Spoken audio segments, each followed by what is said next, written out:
Hello, hello, hello. Happy Tuesday. Happy March 22nd, 2022.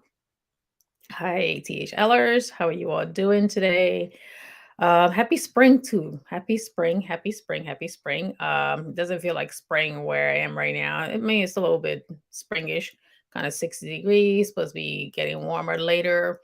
But I'm just happy that spring is here. My favorite season of the year. You guys saw my picture later spring, but as long as spring's coming, I'm feeling good. Anyways, how you guys doing? I'm going to be talking today about screen time safety for kids. The first start off, my name is Abby Tyler. I'm a family nurse practitioner. I practice in the state of Pennsylvania and in Philadelphia, Pennsylvania. I I'm family nurse practitioner. I'm not a pediatric nurse practitioner, but I am trained to take care of children as well. So I thought to continue my pediatric series, pediatric meaning children, from birth to 18 will be pediatric age, depending on certain states.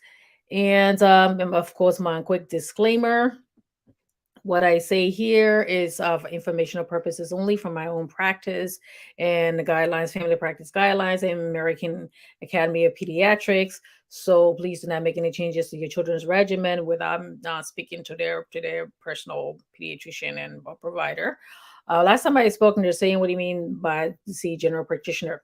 Some doctors, in certain places, they see children from birth to all the way to see everybody, see all the age group because some people don't like to they don't have pediatricians available, so they see everybody. So that's when I say general practitioner. Some people go directly. And when my son, when he was about 15 years old, he was like, "No, I don't want to go there and sit in the waiting room with all the little babies." I said, "No, I want you to stay with a pediatrician." So some doctors see everybody depending on where you live, and some people they go see the pediatrician.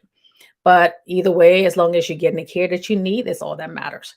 So, and I'm not going to talk too long today, by the way. So, I know last week I was talking for about an hour. So, I'm going to make this nice and short and sweet.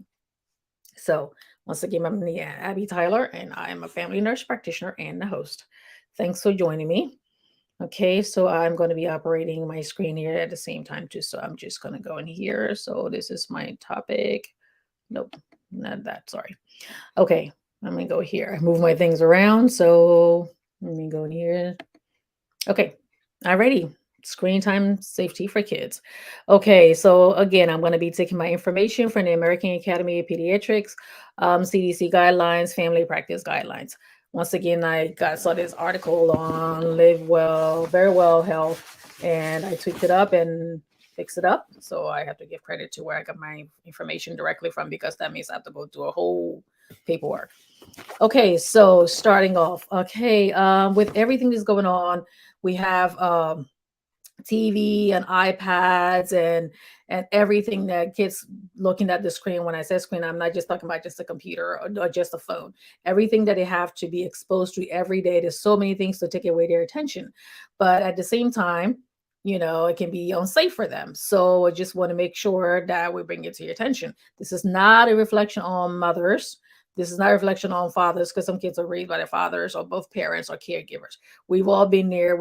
For those of us who had children around the time the smartphone came about, we were giving them the phones when they're sitting there running around, or we go to somewhere, they had the phones to play their video game, or they had their video game device, or even when they're home, sometimes you put the TV on just to keep them quiet. They're watching TV to keep them quiet so you can do work around the house. We've all been there. This is not to bash anybody. It's just that sometimes you have to create a healthy balance to keep them safe. Alrighty. So according to a 2010 Kaiser Family Foundation survey, it said the average kid between age 8 to 18 spends at least 7.4 hours in front of the TV or on some screen time, with 4.5 of them being TV. And for adults, we spend an average of 11 hours per day on the computer or looking at the screen. So you can see that whatever we have as we're growing up or as things became more developed technology, we spend more time in there. Some people need, as for me, I need it for work, so I'm spending most of my time on the computer when I see my patients. And also everybody, wherever you work nowadays, unless if you don't have any access to that, wherever you are nowadays, you're going to be spending time on the computer, or you're going to be on your phone doing work or doing recreational stuff. So we're just talking about what is a safe balance, to create a safe balance. Okay. So Internet is good for entertainment and education, but it can be harmful at times. So the American Academy of Pediatrics recommend placing helpful, but finding a healthy balance with this. I'll go through the negative health effects of having too much screen time.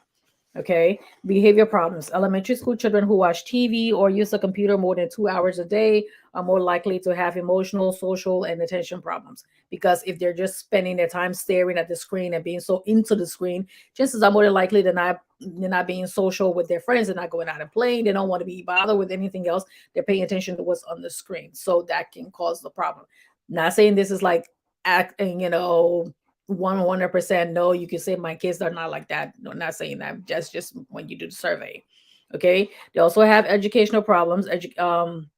School age children who have televisions in the bedroom do worse on academic testing.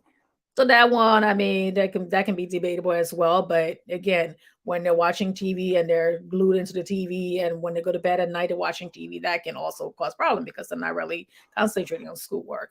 Also, obesity, too much time engaging in sedentary lifestyle activity, meaning you're just sitting there. Because if you're watching a show and you're watching TV continuously, chances are more than likely you're not getting up to work around, you're not getting up to go play and move around, and you're probably eating while you're watching TV.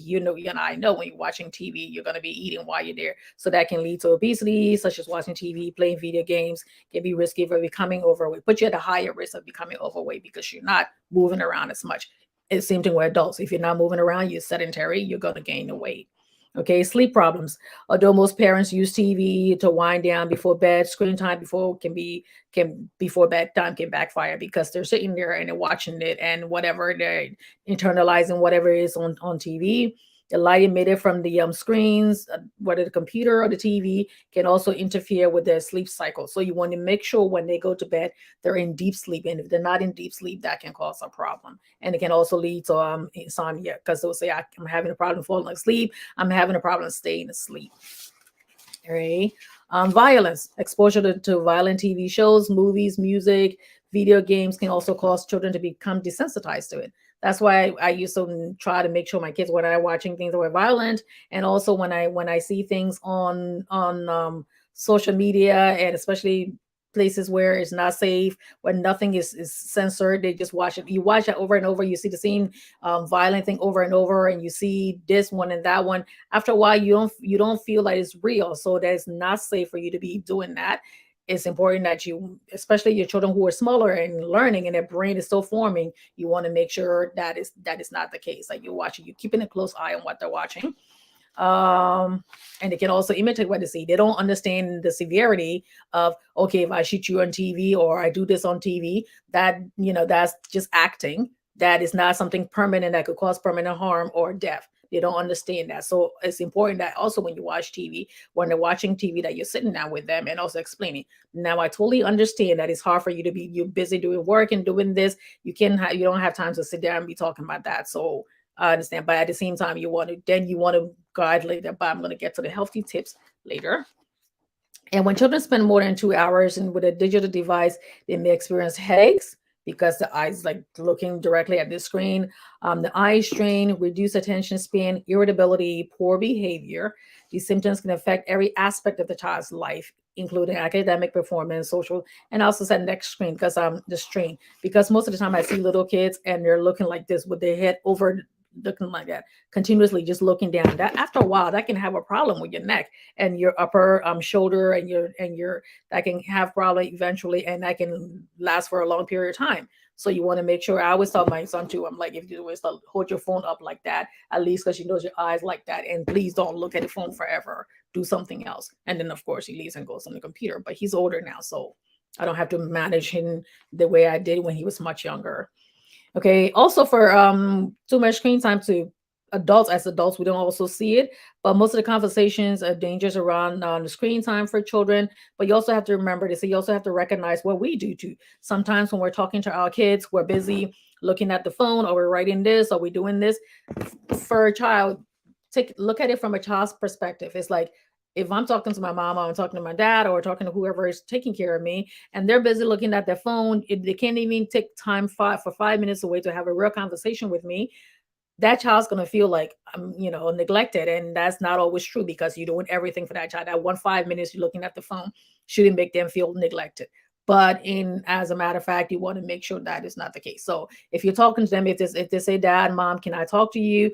Okay, I mean, either you tell them, okay, I can talk to you this minute, but let me finish up what I'm doing and I'll talk to you. Okay, so that way you're not talking to them and also looking and expecting, waiting for a phone call or waiting for a text back. You want to make sure you give them your undivided attention.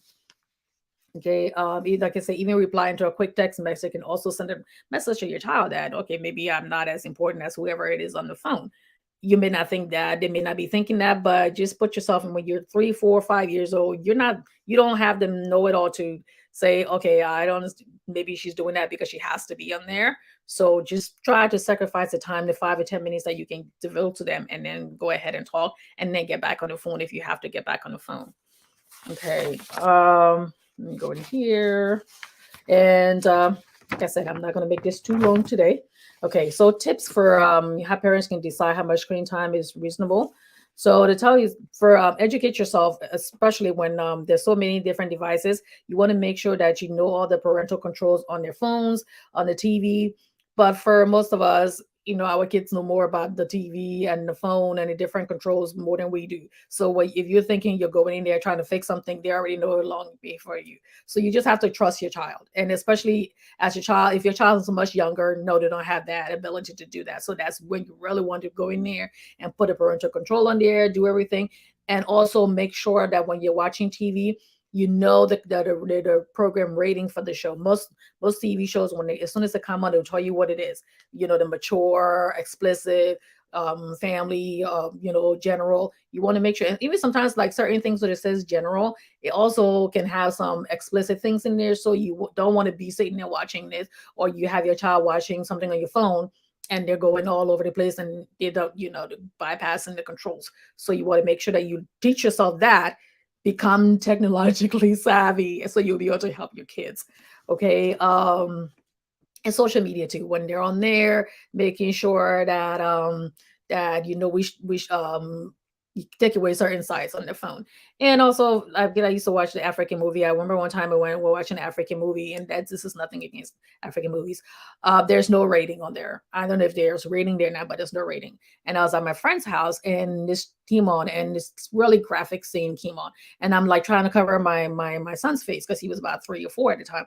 And this lady was going off. No, what do you mean? You acting as if to say you didn't see this when you're back home, or you acting want to do this. I said, no, I can see that. He's 3 or 4 years old. He shouldn't be exposed to that. And I didn't understand why they were making such a big deal out of it. This is my child. I'm choosing to make sure I protect him from seeing that. When he gets older, he wants to see it, fine, but not now. So you have to stand your ground and be intentional about protecting your children. Let other people do that. If they want to do that, I would suggest that they do it, but you have to protect your child. You know your child's and mental history, everything. You want to protect your children because, like I said, they're going to become desensitized to it, and they're seeing things that they shouldn't be seeing at certain ages. Okay, I'm not trying to be a prude, but I think when you're younger, you shouldn't be exposed to certain things that are meant for adults. Okay, that's the reason why when people go to school and learn certain things and they teach other people about it. And even if you talk to your own pediatrician, but there's certain things with cultural stuff, you go to it and people want to make it seem as if to say, oh, you're trying to be Miss American, or you're trying to be Miss this, or you're trying to be this, or no, that is not the point. You want to make sure you protect your child. Okay. So some of the tips also, create a technology-free zone. Like every once in a while, once a week or weekend, you can say, let's just put our phones and everything aside. If we're going to watch TV, we can watch it together. No phones during dinner time. No TV on during dinner time. When we go in out to dinner to eat other places and all, make sure you don't do that. I know one thing when I go to a party and when I don't know anybody there, that's why I hate to go to parties where I only know the person who's the party for the celebrant. So I would like take my phone and be pretending like I'm looking at something, so I don't have to sit there and look like, okay, I don't know anybody here. So it gets a little uncomfortable.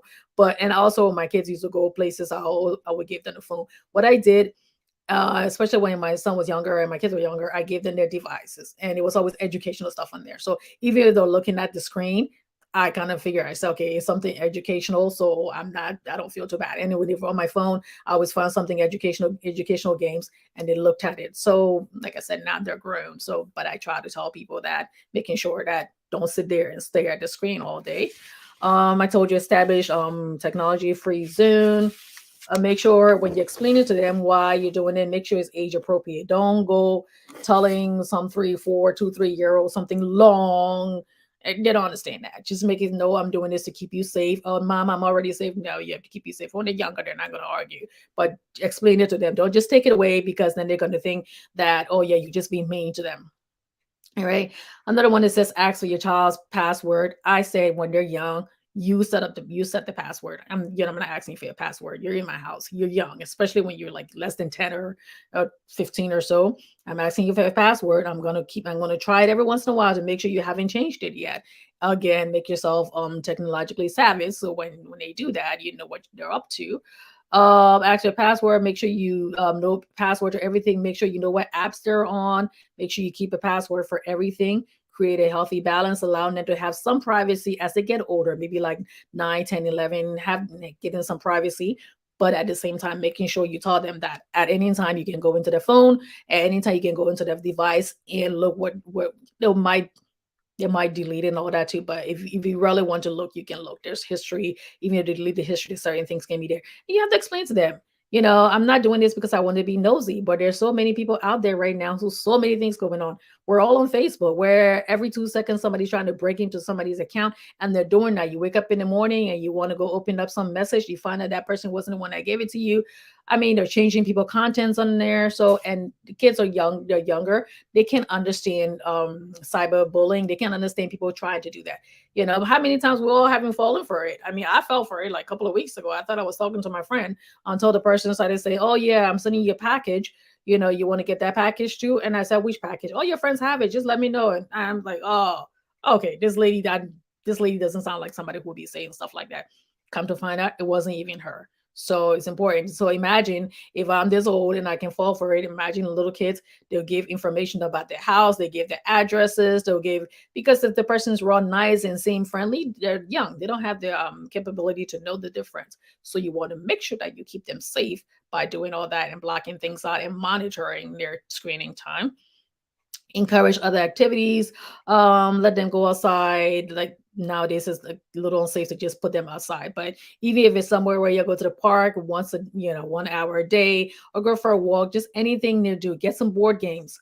I haven't done a board game for a while, but my kids love it, and I used to do that. Sometimes I used to play some games from back home, little things here and there. We used to do the yes and no game, where back in the day where you do stuff, you ask so many questions and they can't say yes and they can't say no, but they answer in the affirmative or negative. So they love that game. Oh my God. It's just like, okay, let's play the yes and no game. And they'll be so excited. So do other things. Of course, at that time, we didn't have array of so many other and technical stuff they used to play with, but they were happy to do that. Summertime, we went to pool, we played outside, or just sitting outside and just running around the yard. And, when it's safe, you can do that. So they're not just glued onto their phone all the time. Also, like I said, help and steps, establish schedule. Say, okay, this time of the day you're going to be on the computer. This time of the day you're going to be watching TV. This time of the day you're going to be doing that. Once you do that, after you get your homework done, if you have to do homework if they're old enough, then you can go there. Make sure it's a privilege. Don't make it seem like, okay, you can just watch TV all you want. You can just do video game all you want. No, you don't want to do that. You want to make sure you establish some kind of privilege and no time there, so they know, okay, maybe I can watch it 1 hour in the morning before I go to school, or I can watch it like 2 o'clock, 2 hours when I come home. All right. And like I said, put them outside, let them play, and explain to them, that if you don't do what you're supposed to do, you're going to take the TV, you're going to take the stuff away. So let them know that there will be consequences for their action. All right. Keep the TV out of the kids' room, which is, for most of us, there's TV in the kids' room by the time they're old enough. So we don't. That's like besides the point. But you can tell them to turn TV off if they're younger. I mean, I'm talking about these are younger kids. I'm talking about, because the older they get, it's going to be a little more difficult. But once you train them up from the beginning, chances are more than likely they're going to keep some of the habits in them. Okay. So the American Academy of Pediatrics recommends 18 months or younger, no TV time, no screen time, unless if you're talking to a family member. So this is for video chatting. If you're talking to another family member, if you're talking to them on the phone, yes.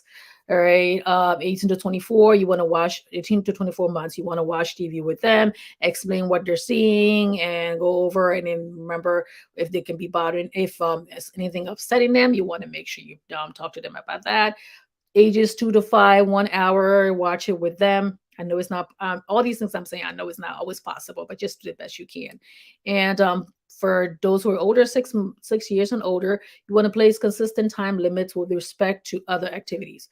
You're doing this, you're going to do that.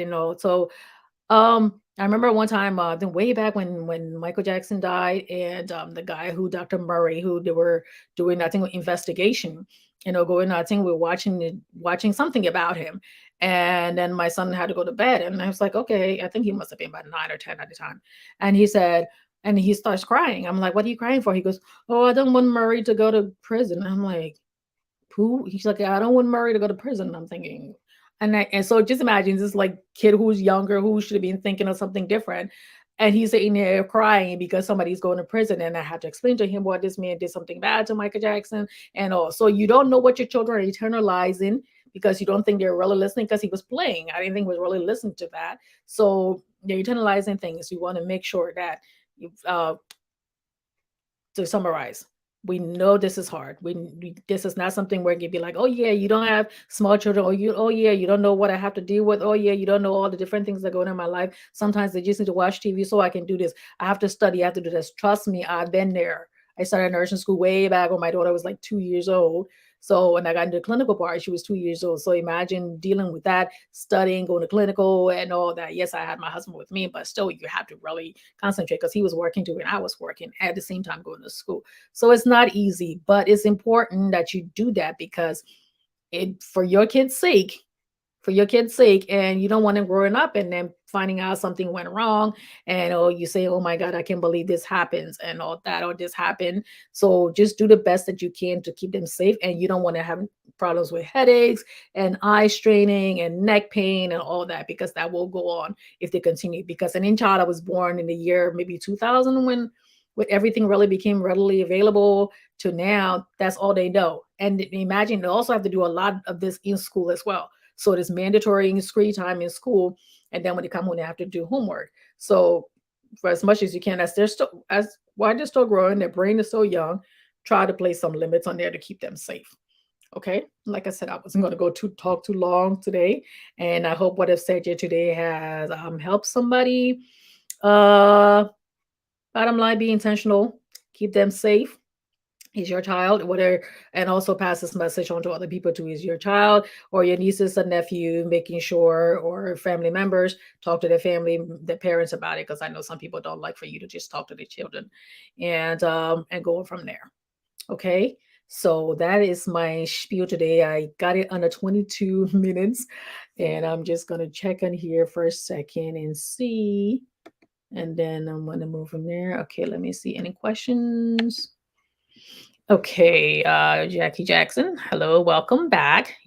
Jackie said you are absolutely right. When you're protecting your child, people think you're overprotected and don't understand you are protecting their well-being. This is such a great topic for our parents to hear.